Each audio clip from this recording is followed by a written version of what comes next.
Há menos de uma semana para as votações do segundo turno daquela considerada a eleição mais polarizada e extrema da democracia brasileira, o programa Entre Linhas colocou lado a lado um representante da ideologia de cada candidato para defender a sua posição.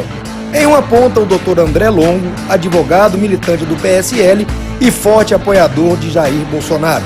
Na outra, o também advogado Cláudio de Melo Figueiredo, Buzu, por longos anos na frente do Partido dos Trabalhadores e ferrenho apoiador de Fernando Haddad. Os pontos positivos, as polêmicas, as propostas e os aspectos negativos de cada um dos grupos, você confere a partir de agora no programa Entre Linhas, especial segundo turno das eleições presidenciais de 2018. Olá, telespectador, começando mais um programa Entre Linhas, hoje um programa especial voltado diretamente para o segundo turno das eleições presidenciais. Acontece agora domingo a votação que vai decidir quem vai comandar o país nos próximos 4 anos, nessa que foi considerada a eleição mais polarizada de todos os tempos. Hoje nós temos aqui 2 representantes, um representante do PSL, que é o Dr. André Longo, veio fazer as honras da casa enquanto apresentar a proposta de Jair Bolsonaro, e Cláudio Buzu, ativista do Partido dos Trabalhadores, que vai explicar por que votar no Haddad. Sejam todos bem-vindos. Doutor André, obrigado. Buzu. Muito obrigado, Juninho. Prazer é nosso estar aqui, agradeço o convite, me sinto muito honrado de participar. Doutor André estreando no programa, apesar de acompanhar em casa, a primeira vez aqui, Verdade. Que assumiu publicamente o apoio ao Bolsonaro desde o início das eleições. Exato. Né? E hoje defendendo o Jair Bolsonaro. A princípio, por que escolheu Jair Bolsonaro? Essa pergunta é muito interessante, Juninho, porque na realidade é preciso esclarecer algo. A escolha que eu fiz e a maioria dos brasileiros fizeram não foi na pessoa de um homem, especificamente na individualidade de Jair Bolsonaro. A escolha ela se dá por um projeto de nação. Um projeto de nação que tenha a família, um projeto de nação que valorize princípios, que valorize a ordem, um projeto de nação sem corrupção, um projeto de nação onde, na realidade, o empreendedorismo, né, do capital seja realmente reconhecido e seja valorizado, com oportunidades, com trabalho, com emprego. E por tudo isso, por toda uma gama, né, de projetos de nação, um projeto de nação com segurança, é por tudo isso que nós hoje olhamos para Jair Bolsonaro, que foi o único candidato, dentre todos, que levantou essas bandeiras. Então, na escolha de um projeto de nação, vimos alinhado ao discurso de Jair Bolsonaro. A partir daí, a escolha por Jair Bolsonaro, que melhor representa esse projeto de nação. Cláudio Buzu. Muito obrigado. Por que se manter ao PT? Porque você é um dos grandes representantes do PT da região. Alguns colegas saíram do PT, mas você se manteve até hoje, defensor do PT, apoiou o candidato a senador do PT, ao governo do PT. Por que se manteve ao PT e por que votar em Fernando Haddad? Tudo bem, todo mundo? Um forte abraço, meu amigo André, colega de faculdade, grande amigo, Juninho. Nosso Brasil é um país que tem muitas dívidas do seu povo para com ele mesmo. Nós somos um povo onde não conseguimos ainda chegar a um consenso mínimo sobre desenvolvimento, não conseguimos chegar a uma proposta mínima para o trabalhador, de cuidar das pessoas, diferente de outras nações que já conseguiram isso, inclusive a custo de guerra, de lutas, de dificuldades. E o nosso candidato, a nossa proposta tem um lado, é o lado trabalhador, é o lado da pessoa humilde, que muitas das vezes na história desse país nunca tiveram alguém que pudesse ter feito. Nós tivemos um governo do presidente Lula que tirou mais de 20 milhões de pessoas da pobreza. Nós temos um governo que teve dados muito positivos na economia. E esse governo, que foi legitimamente colocado pela população, junto com o senhor Aécio Neves, Eduardo Cunha e tantos outros, sofreu um golpe de Estado ilegítimo, que tirou uma presidente eleita e que vem conduzindo o país de modo muito nefasto. As despesas com saúde e educação foram congeladas por 20 anos, os direitos trabalhistas vêm sendo tirados sistematicamente e é muito complicado você ter uma nação que não garanta o mínimo para o seu trabalhador e para as pessoas. Então é por isso que o Fernando Haddad veio com essa proposta, uma proposta de defesa dos trabalhadores, a defesa da democracia principalmente. Nosso partido, apesar do golpe de Estado que foi feito no Congresso Nacional, em momento algum falou em fechar o STF, falou em golpe, em fechamento do Congresso. Então, nossa proposta é em defesa da democracia, do diálogo, do debate e principalmente das pessoas mais humildes. Bom, estou gostando das agulhadas subliminares, mas vamos aos pontos pontuais. Bolsonaro, não é perigoso eleger um candidato que por muitos é apontado como fascista?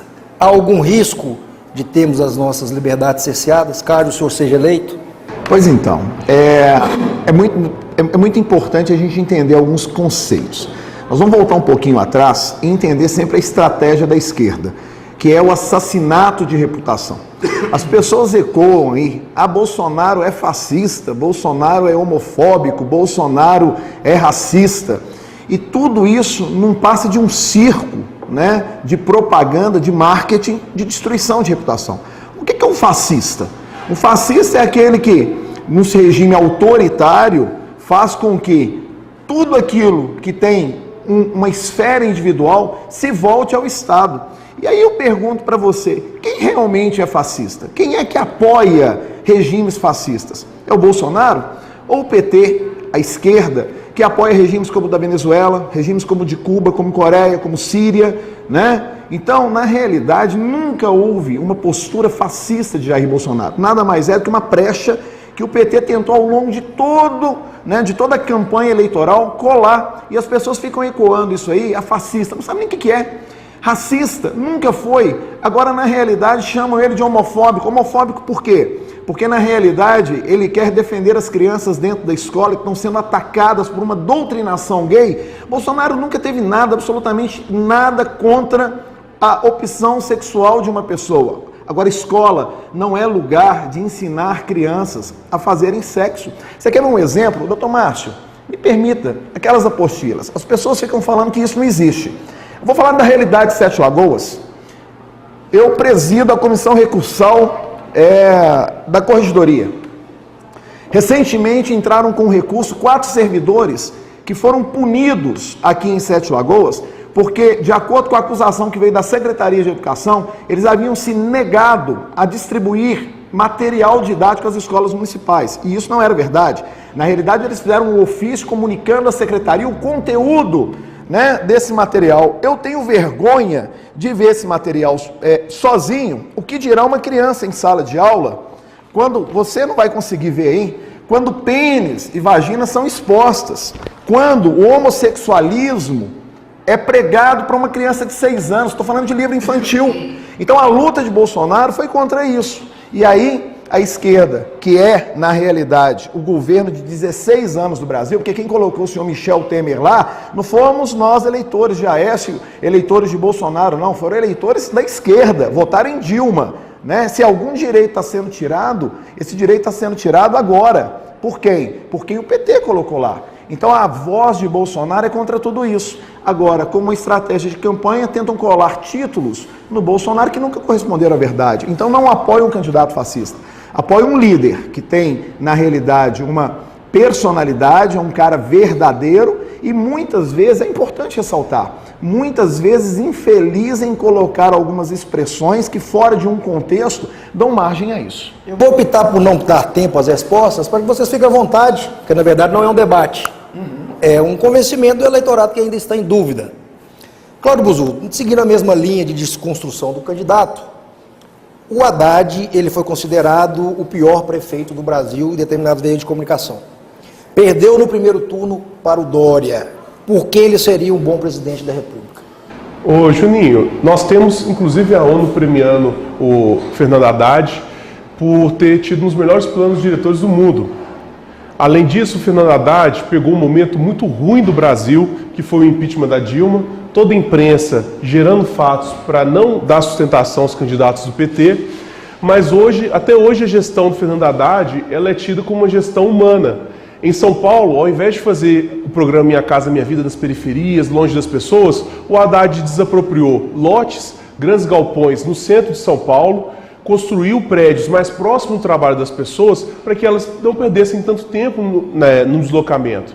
O Haddad também fez as famosas ciclovias para que a pessoa pudesse atravessar a cidade de bicicleta, inclusive enfrentando grandes interesses de ricos, passando nos bairros mais chiques de São Paulo, para que a pessoa não tivesse que gastar. Além disso, o Haddad sempre tem trabalhado, e a gente tem colocado isso, com a verdade.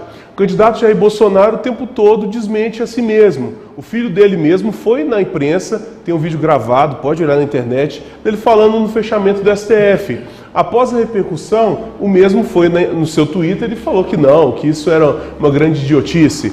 Ao mesmo tempo que antes da eleição, ele falava que o sangue do homossexual era pior do que o sangue de uma pessoa comum. Ele também falava que ele foi numa comunidade quilombola, que muitos ali não serviam nem para reproduzir. Da mesma forma, tem vídeos dele gritando, ofendendo mulheres. Isso é o que está registrado, só que agora, por conta do processo eleitoral, ele tenta negar o que ele já falou e colocou. E não adianta, eu acho que nós vivemos num país democrático que o respeito vem em primeiro lugar. Existe uma linha do respeito, da tolerância, e você não deve cruzá-la. E o Bolsonaro desconhece o politicamente correto, as regras de convivência e parte para a agressividade. Infelizmente, nem todos os eleitores do Bolsonaro são como o André, uma pessoa sensata, plausível. Existem muitas pessoas irracionais. E esse discurso do candidato Bolsonaro, mesmo que ele se contradiza e diga que ele foi um momento pensado, uma fase mal colocada, mas ele incentiva a violência, incentiva a agressão. Esse kit que foi falado, existe autonomia por cada município, por cada secretaria de colocar o que é o material didático. Vai de cada um. Só que hoje nós temos um fator. Nós, às vezes, queremos brigar contra uma sociedade dinâmica que está sendo colocada, ou a sociedade acorda e começa a discutir e debater democraticamente os seus assuntos mais delicados, ou nós vamos ter uma situação de violência, de separação e segregação. Essa história do kit gay que foi colocado... nós temos internet, os meninos hoje com 5, 6, 7, 8 anos de idade acessam livremente internet, TV, todo o conteúdo. Ou a escola faz o papel de educar, começa a discutir isso e os termos, quem que tem que definir é a comunidade escolar com a família, ou nós vamos ter uma geração sem formação, cada vez mais meninas de 11, 10 anos engravidando, porque não teve a devida preparação, mas não, nós vamos querer enfiar isso para debaixo do tapete e não vamos discutir. Então, nossa candidatura é a candidatura do debate, do diálogo e principalmente do respeito às pessoas.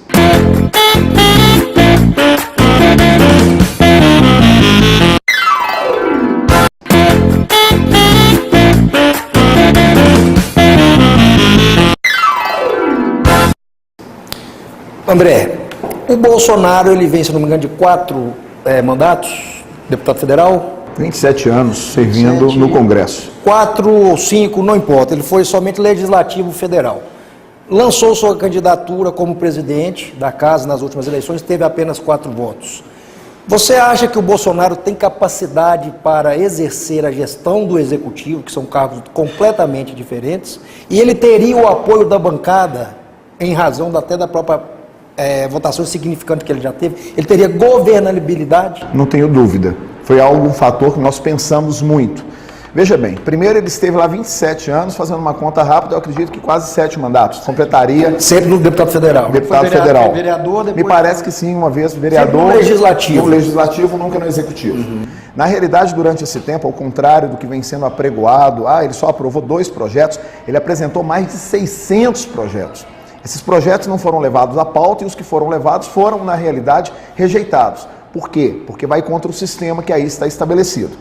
Então, como parlamentar, ele foi muito atuante. Tanto que foi atuante que se elevou ao cargo, ou seja, hoje é um candidato, né, à presidência da República com um apoio maciço da população. Isso é o reconhecimento de um legislador. É muito difícil alguém no meio desse número de deputados conseguir, né, se mostrar, conseguir dar projeção ao seu trabalho. E ele o fez. E isso tem que ser reconhecido.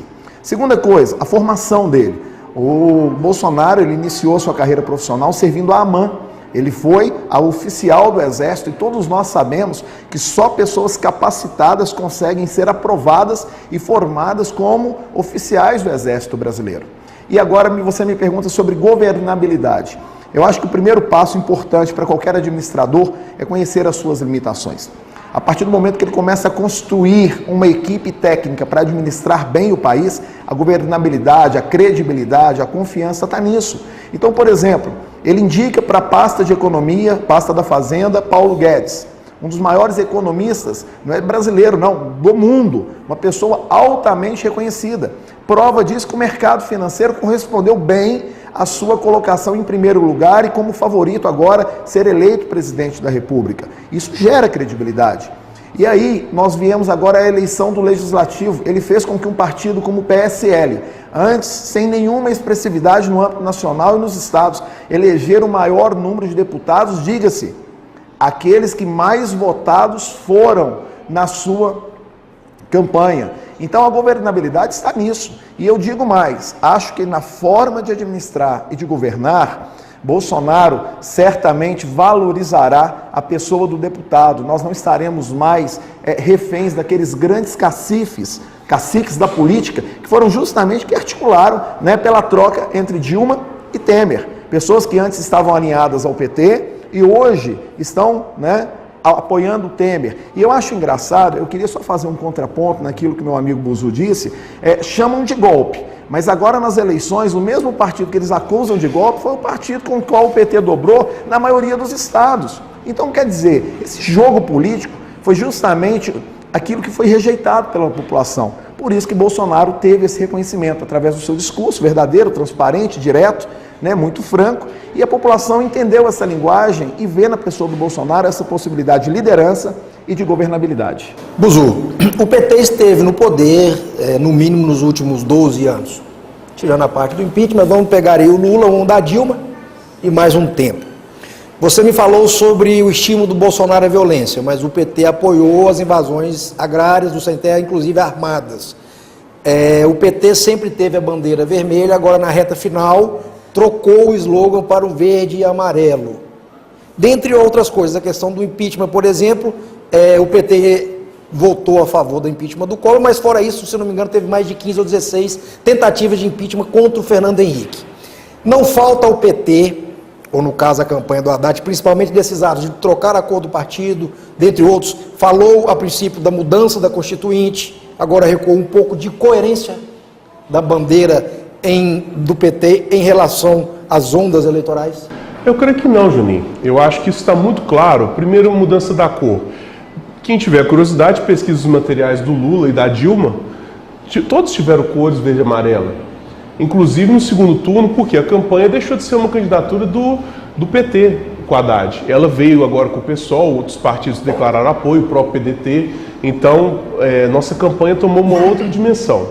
Com relação à questão das posturas do PT, primeiro que nesse período todo, o Lula com 80% de aprovação, nunca se falou em ir para uma ditadura, em se fechar Congresso, em se alterar leis para uma reeleição indefinida, em se perseguir a oposição. Pelo contrário, pode procurar, tá lá no YouTube, que quiser, as falas do Dória sobre o Haddad na transição, o próprio Aécio falando do tratamento, ele mesmo sendo oposição ao Lula, tratamento republicano que se deu. Então o PT nunca usou a máquina para perseguir adversário. O PT sempre jogou dentro da regra democrática. Isso tem que ser registrado, tem que ser colocado. Eu, sinceramente, não tenho dúvida que o Bolsonaro vai ter esse mesmo tratamento, não. Pelo contrário. Ontem mesmo ele fez uma gravação ao vivo, passou na Avenida Paulista, conversando com o seu eleitor, falando em prender adversários, em mandar para fora do país. O PT nunca ousou fazer esse tipo de tratamento. O PT nunca passou essa linha da democracia. O nosso país tem problemas muito sérios. Nós não somos um país homogêneo, não. Nós temos ricos, pobres, diferentes formações, diferentes origens, e na base da força não vai funcionar. Nós só vamos ter paz pela democracia. O PT fez um primeiro trabalho que foi tirar das pessoas da miséria, trazer a dignidade. E isso vai conseguir dar condições para ir para os próximos passos, que é a melhoria da máquina, a melhoria do sistema como um todo.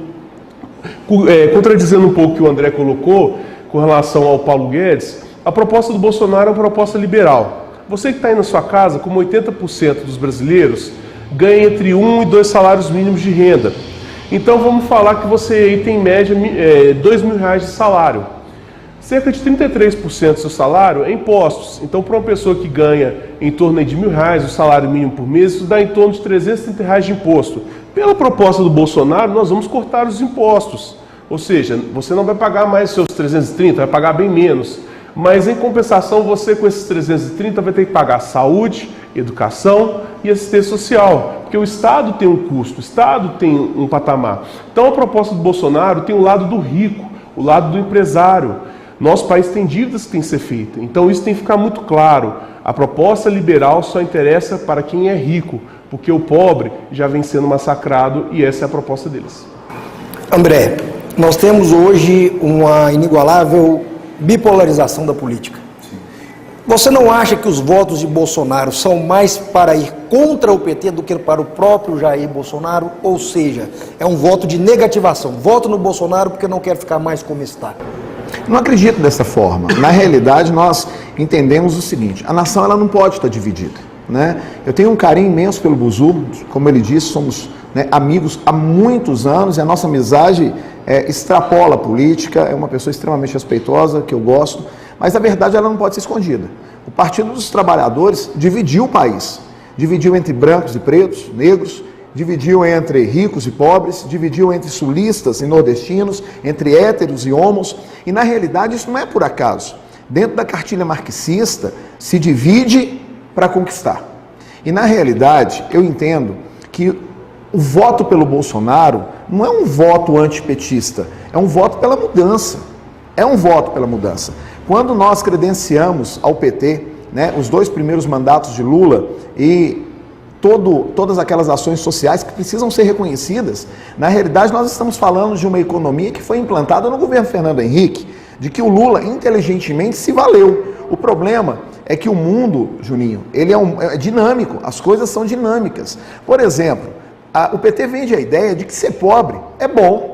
E não é, ninguém quer ser pobre. Na realidade, nós precisamos lutar, né, para que haja uma igualdade social. Manter famílias ao custo do Bolsa Família para sempre é condenar essas pessoas à pobreza. E o Estado liberal propõe justamente o contrário, é a meritocracia, a possibilidade de que todos, empreendendo, possam conquistar. E é justamente isso que o Buzu, né, com muita excelência, ajudou a implantar no estado de Minas Gerais, através das políticas que foram desenvolvidas no campo do empreendedorismo. Fazer com que você que está se formando, você que é dona de casa, você que está sem emprego, né, seja desafiado a produzir a favor da nação. O que nós não podemos é pegar uma grande gama de brasileiros e colocar esse pessoal na dependência econômica de um governo, a fim de que isso seja usado com benefício político.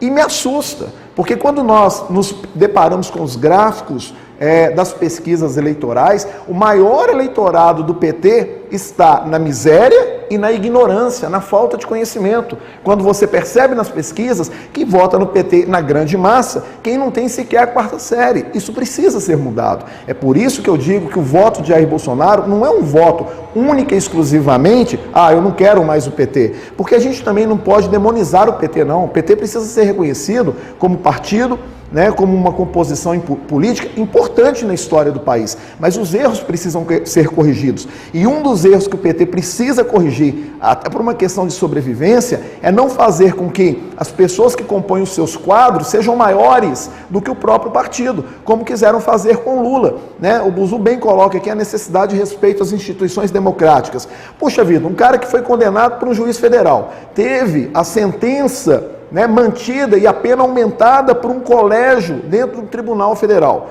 né? Todos os recursos foram tentados junto ao STJ e o STF esse que tem na maioria do seu quadro pessoas indicadas pelo próprio PT. Advogado do PT hoje é ministro do STF e não teve a coragem de acatar os recursos. Então, se o Lula está condenado e está preso porque cometeu crime. Então, eu acho que é muito importante o PT reconhecer isso, a fim de que as pessoas entendam a seriedade do partido, porque o PT sempre na história do país foi um grande partido.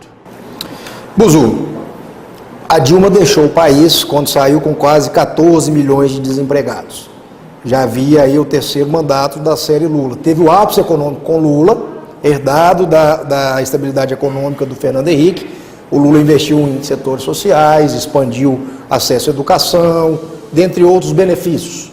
Mas é de se conhecer que a Dilma largou com quase 14 milhões de desempregados, mais uma economia interna sensível, problemas com o parlamento, uma crise institucional política, e assumiu o vice que era da Dilma.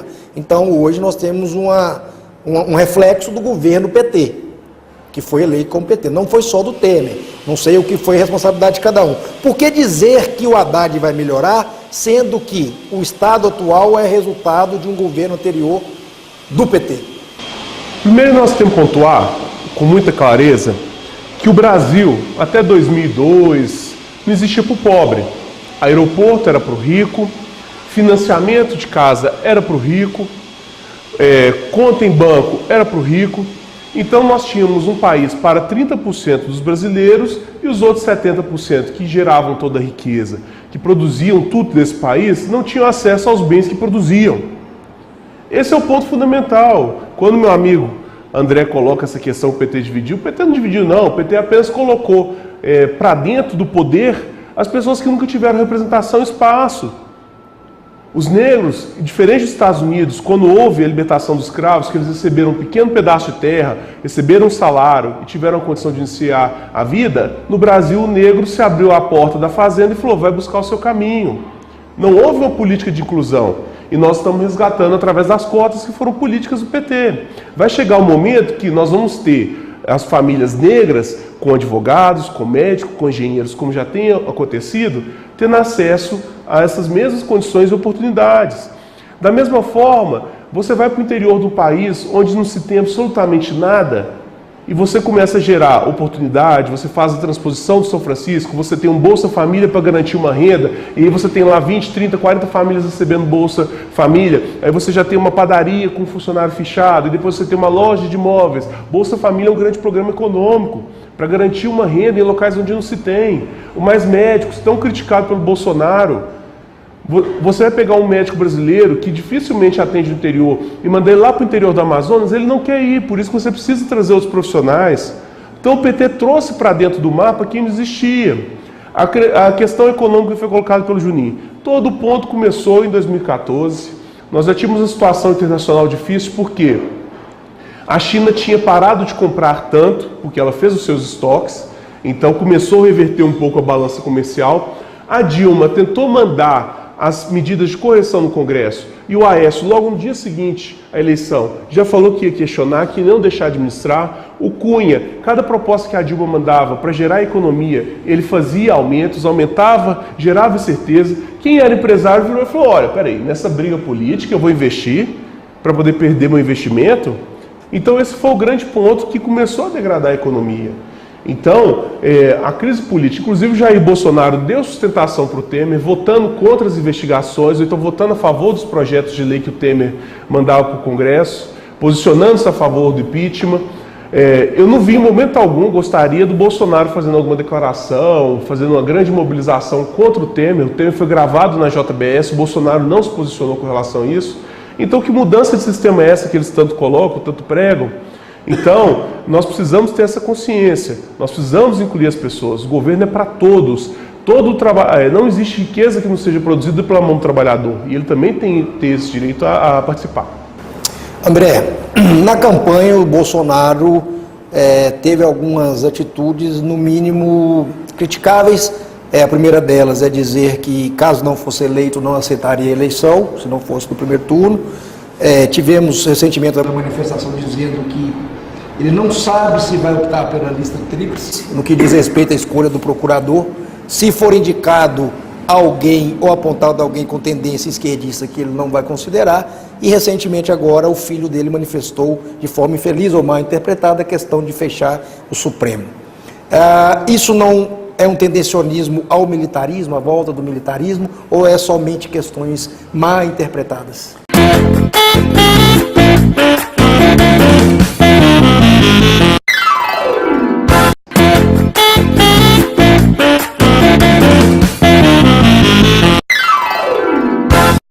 Na realidade, assim, nós não podemos também colocar tudo dentro de uma esfera de má interpretação, né? Eu acho que toda pessoa é responsável pelo que diz. E, na realidade, eu acho que precisa ter um cuidado com o que se expressa, principalmente dentro de um contexto, né? Por exemplo, a indicação da lista tríplice, ela é cultural, ela não é uma obrigação. O presidente, ele tem a prerrogativa de indicar aquele que ele acha que, na realidade, melhor vai compor a Procuradoria-Geral da República. Então, desse ponto, é um direito que ele assiste, né? Você disse sobre a indicação... Ele falou sobre a lista tríplice, o filho falou sobre a questão do Supremo. Eu vi a entrevista do Eduardo, né? Na realidade, quando ele faz essa expressão, ele faz dentro de um contexto de descrédito, ou seja, ele havia sido questionado sobre a possibilidade de uma intervenção do STF, né, no não reconhecimento da eleição ou da cassação do registro de candidatura. Então, frente àquilo, ele demonstra, né, que ele era descrédito, ele não acreditava naquilo, e se, sem fundamentação jurídica, o STF tomasse aquela decisão, haveria, na realidade, um levante popular. Foi isso que ele colocou. E aí ele cita uma brincadeira e fala, lá eles brincam, que para fechar o STF, na realidade, você leva um cabo, você leva um soldado, não precisa nem de um jipe. Na realidade, o STF tem sido questionado pela população brasileira há muito. Eles não estão dizendo o porquê vieram, estão comprometidos. É uma vergonha o STF da forma que tem agido politicamente. E mais do que politicamente, tem apadrinhado bandidos através de mandados de soltura de pessoas que estão sendo investigadas e que já têm, né, em todo um processo, indícios de cometimento de crime. Então, por exemplo, o senhor Gilmar Mendes, é questionável sim a postura dele. E na realidade o STF precisa valorizar a toga que usa.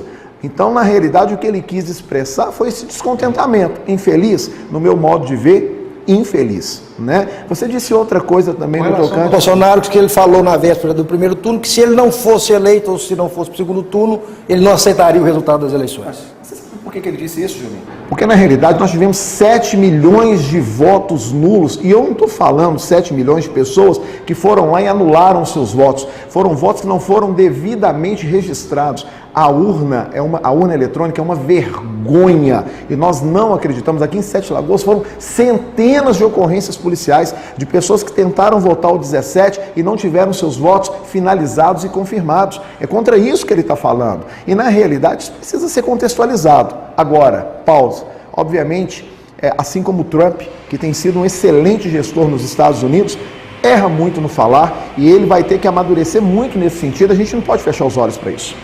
Buzu, você me falou sobre uma crise mundial que repercutiu no Brasil. Vou além, porque você fala em 2014, mas em 2008 já tínhamos a marolinha. Então, o que justifica um cenário de crise e o PT, ou o governo, falo governo PT porque nós pegamos Dilma, tá? Lula e Dilma. O que justifica o governo PT mandar tantos recursos para países socialistas no exterior, como Cuba, Venezuela, dentre outros, e principalmente por que optar por países que demonstraram fracasso de gestão?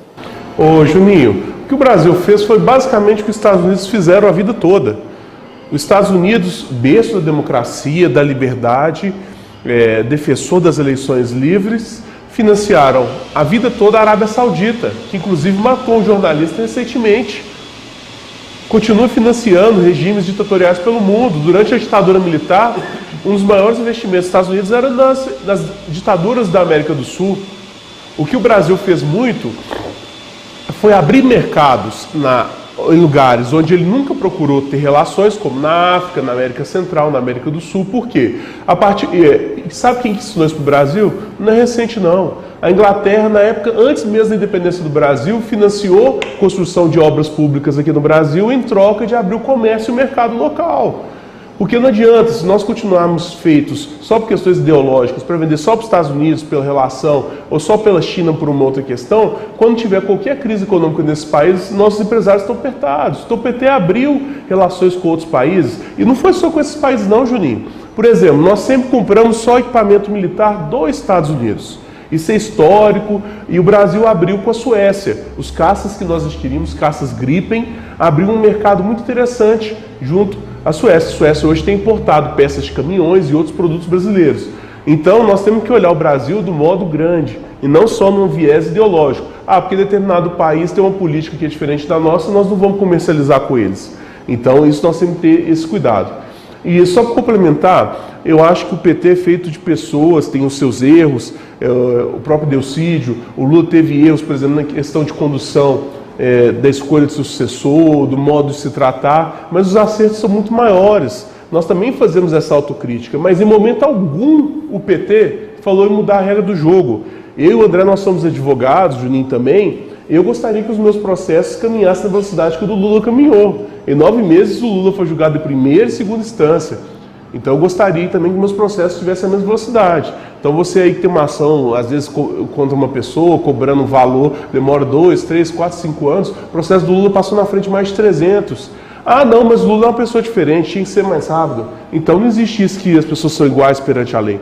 Concordo com o André, independente de quem for o presidente, tanto Haddad quanto o próprio Bolsonaro, já deveria ter tido um impeachment contra Gilmar Mendes há muito tempo. Ele advoga explicitamente para as pessoas. Isso é um absurdo. Eu tenho certeza que nessa pauta, tanto a nossa bancada quanto a do PSL votaria favorável ao impeachment. Então, o melhor caminho para esse país é a democracia, sabe? Que a gente tome cuidado muito com as nossas palavras, com as nossas atitudes. Da mesma forma, o presidente do PT já falou coisas que eu discordo, mas, no geral, o posicionamento do PT sempre foi de respeito e de aceitar as instituições. Bom, vamos finalizando essa conversa agradabilíssima, do conteúdo bastante plausível, mas eu gostaria de dar primeiro 2 chances. A primeira, como você respondeu a última, Buzu, quer fazer alguma pergunta para o André? Eu queria fazer uma pergunta para o André, porque eu gosto muito de olhar os programas de governo, o pensamento de cada um, e olhando o programa do PSL, eu vi que não existe nenhuma proposta para meio ambiente, não existe nenhuma proposta para cultura, isso registrado no TSE, não existe nenhuma proposta para esportes. Eu acho que eu queria estar sabendo, André, por quê? Se o Bolsonaro entende que realmente não deve existir proposta para cultura, para o esporte, para o meio ambiente. E quais seriam as propostas do Jair Bolsonaro nessa área? Então, bacana, Buzu. A primeira proposta é a unificação do Ministério da Educação e da Cultura. O que não pode ser chamado de cultura são os milhões que estão sendo investidos através da Lei Rouanet, patrocinando uma série de porcarias culturais. É isso que tem acontecido no Brasil, sabe? E isso realmente, olha, esse dinheiro ele vai ser melhor adequado. Eu não tenho dúvida. Eu acho que qualquer administrador, para fazer um bom governo, precisa, a partir do primeiro momento, gerir bem os investimentos. Então há sim a tendência da unificação, de uma redução do número de ministérios e o Ministério de Cultura ser anexado ao Ministério da Educação. O Ministério do Meio Ambiente é um ministério que precisa ser tomado sim, muito cuidado em relação a ele. E aí vem uma acusação muito severa contra o Jair Bolsonaro, no sentido de que o Jair ele tem um olho muito mais ruralista, bancada ruralista, mas o que nós precisamos no país é agregar desenvolvimento com o meio ambiente. Não dá para ficar levantando essa bandeira também de ficar preservando o meio ambiente, Eu acho que o desenvolvimento sustentável é a maior bandeira e eu não tenho dúvida nenhuma que ações serão tomadas nesse sentido. Assim como também o Ministério do Esporte, eu acho muito importante o investimento no esporte, na formação. O esporte é um instrumento extremamente importante para resgatar crianças, principalmente aquelas que vivem a marginalização, né, em periferias, à mercê do tráfico de drogas. Então, na realidade, quando se fala que não se tem propostas, isso na realidade não é uma verdade. Essas propostas elas estão sendo redirecionadas, né, dentro de uma composição governamental. E eu tenho certeza que atitudes muito pontuais serão tomadas dentro desse projeto de governo, nessas áreas específicas que você citou. Democracia, doutor André, alguma pergunta para o eleitor do Haddad? Pois é, eu queria fazer assim. Buzu, na realidade, se fala muito de democracia. E eu acho que um grande temor que o brasileiro tem hoje é ver que o regime democrático do Brasil seja, na realidade, rompido, assim como regimes democráticos foram rompidos na América do Sul, e todos eles com o apoio do PT. O maior caso, mais explícito, é a Venezuela, né? Quando o PT apoiou abertamente a eleição de Chávez e, consequentemente, Maduro, e a gente viu o que aconteceu com a Venezuela em menos de 20 anos. Né? Na realidade, Buzu, foi um erro do PT apoiar essas ditaduras que hoje estão estabelecidas no mundo? O que o PT defende é uma posição muito clara e diferente do que alguns países fazem. Primeiro, que o Chávez tinha uma excelente relação com os Estados Unidos, com os empresários da Venezuela, até 2002. Sabe por quê? Vocês ouviram falar o nome PDVSA? PDVSA não existia até 2002. PDVSA foi a empresa de petróleo da Venezuela criada porque o governo da Venezuela desapropriou a Shell, ExxonMobil, as grandes empresas de petróleo dos Estados Unidos e criou uma empresa nacional em 2002. A partir dali começou o grande inferno da Venezuela, os Estados Unidos brigando, um tensionamento, e o que o PT defende é que cada país dentro da sua esfera tente chegar no consenso e tenta fazer. O que o PT sempre brigou foi essa interferência americana de querer fazer. Inclusive, nós temos um risco muito sério aqui no Brasil, porque a melhor fronteira para se invadir a Venezuela é através do Brasil, que é uma fronteira seca, plana, diferente da fronteira colombiana. E já foram enviados mais de 100 blindados americanos para o Exército, para parar o nosso Exército, e o Bolsonaro, inclusive, já falou que tem que ser feita uma medida dura contra a Venezuela. Então, a eleição Bolsonaro pode vir a ser um risco de se invadir a Venezuela através do Brasil. Então você, às vezes, está votando no Bolsonaro e pode ser convocado por exército para participar de uma guerra que você não defende. A posição do Brasil é o seguinte, na América do Sul principalmente, que não haja interferência americana de qualquer outro. E com relação à questão da ditadura, Lula foi um presidente que teve 80% de aprovação, tinha a grande maioria do Congresso, poderia ter passado uma lei para um terceiro mandato e nunca ousou fazer isso. Para se ter uma ditadura nesse país, ou você tem que ter o apoio do Exército, coisa que o PT nunca sugeriu e não terá para poder implantar uma ditadura. O nosso Exército, graças a Deus, após o período militar, virou um exército constitucionalista. E, em segundo lugar, nós precisamos da aprovação do Congresso para dar poderes ditatoriais ao presidente. Pela atual composição que tem, eu acredito que não vai acontecer. Então isso é um grande mito. O Brasil vai continuar pelo caminho da democracia. Quem fala em fechamento do Congresso não é o Haddad. Quem fala em fechar o STF não é o Haddad. Então isso é uma grande falácia. Doutor André, queria te agradecer por estar aqui. Foi um prazer muito grande. Acho que você contribuiu bastante nas vésperas da eleição, não só para o seu eleitorado, mas também para o do PT, para desmistificar algumas coisas ou confirmar. E deixo aí as suas considerações finais. Fica à vontade, o canal é seu. Quero agradecer, Juninho, quero agradecer ao Buzu, por esse tempo democrático aqui no Entre Linhas. E nós estamos, sim, a uma semana das eleições. E eu tenho a convicção de que agora, no dia 28, nós estaremos elegendo um presidente da República que despertou no coração de todos os brasileiros um projeto de nação, resgatou o patriotismo, teve uma ação direta em despertar em todos aqueles nos quais estavam adormecidos o amor pela pátria, o amor pela bandeira, o amor pela nação, trouxe de volta a esperança a cada brasileiro. Um dos títulos dados a Bolsonaro é mito, e ele realmente é um mito. É mito porque, na realidade, mudou as cores do PT, de vermelho para verde e amarelo. É mito porque, no segundo turno, fez com que o Lula ficasse reduzido ao presídio federal em Curitiba. É mito porque converteu o coração da ateia Manuela ao cristianismo. É mito. É mito porque, na realidade, fez com que o PT reconhecesse os erros que cometeu.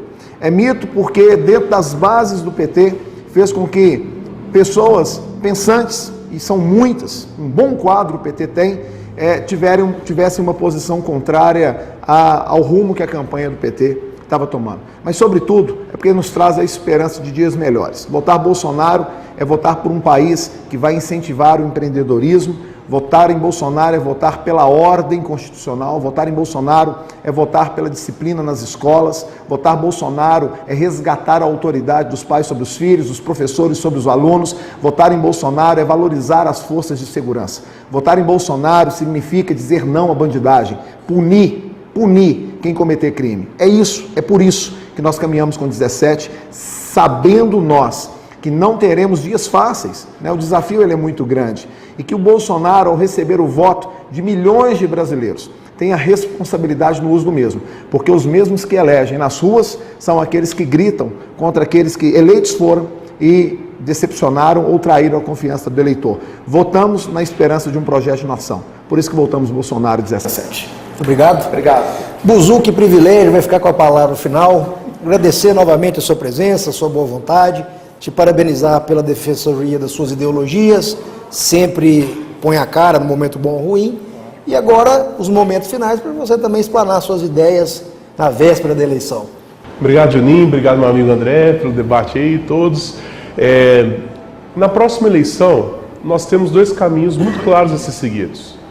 Eu não tenho a menor sombra de dúvida que o projeto do PT está muito claro. Você já na sua vida, você já passou por um governo do PT e sabe o que foi ser incluído na possibilidade de poder comprar as coisas, de poder estudar, de poder ter dignidade. Eu não sei qual vai ser a postura do Bolsonaro com relação a isso. Você tem a possibilidade de um governo do PT de manifestar contra o presidente da República sem ser massacrado por um exército. Com o Bolsonaro eu não tenho essa certeza. Você sabe que com o PT você terá um Congresso que poderá fazer oposição para o presidente sem ter suas atividades encerradas. Com o Bolsonaro, eu não tenho essa garantia. O Haddad foi muito criticado e aceitou com resignação e respeito a essa crítica. O Bolsonaro não reage bem a críticas. O que está em jogo, você vai estar dando um cheque em branco para um presidente para ele poder conduzir a sua vida. Se o Haddad não dá certo, tenho certeza que existe o impeachment, existem as manifestações, existem outros mecanismos para se tirar o Haddad. Com o Bolsonaro não se tem essa certeza. Então, mesmo que você não goste do PT, esteja com raiva, saiba que conosco existe uma garantia de você manifestar contra e se trabalhar. Todos os sinais estão sendo dados. Não adianta as pessoas negarem, falarem que não. Eu falo que a boca traduz muito que o coração está cheio. Então, neste domingo, vote com esperança, vote pela democracia. Quantas pessoas morreram para a gente poder ter esse direito sagrado ao voto? E qualquer um que esteja não dando espaço, não reconhecendo o direito do outro de participar da política, está ofendendo não só a nossa memória, mas a memória de todos que já deram a vida por um país mais democrático e justo. Então, muito obrigado a todos, peço meu voto a Haddad 13. Para encerrar o programa, gostaria que o senhor se desse as mãos. Era uma proposta que eu teria, porque na realidade, né, Buzu, política se faz sempre assim, com respeito, independentemente dos lados, da ideologia que se tem. E sempre foi assim, né, com ele e com vários outros membros do Partido dos Trabalhadores.